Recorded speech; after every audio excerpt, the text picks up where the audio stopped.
এই বাড়িটা দেখছেন, এটা কবি গোলাম মোস্তফার পৈতৃক নিবাস এবং বাড়ি।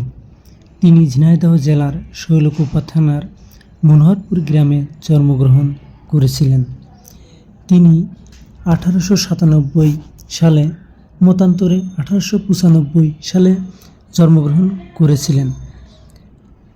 ঝিনাইদহ মনোহরপুর জন্ম নেওয়ায় এই কবি বিশ্বনবী জীবনী গ্রন্থ, রক্তরাগ ও বনি আদম কাব্যগ্রন্থের জন্য সুপরিচিত। তিনি পেশায় প্রধান শিক্ষক ছিলেন এবং ইসলাম ও ঐতিহ্যভিত্তিক সাহিত্য রচনার জন্য বিখ্যাত ছিলেন।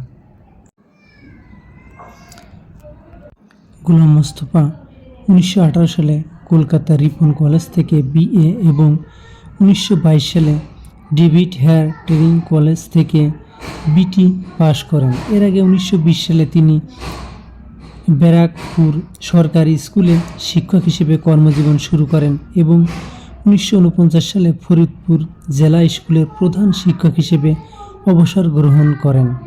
কবি গোলাম মোস্তফা ইসলামী আদর্শে বিশ্বাসী ছিলেন। তিনি 1949 সালে গঠিত পূর্ববঙ্গ সরকারের ভাষা সংস্কার কমিটির সচিব হিসেবে তিনি কাজ করেন।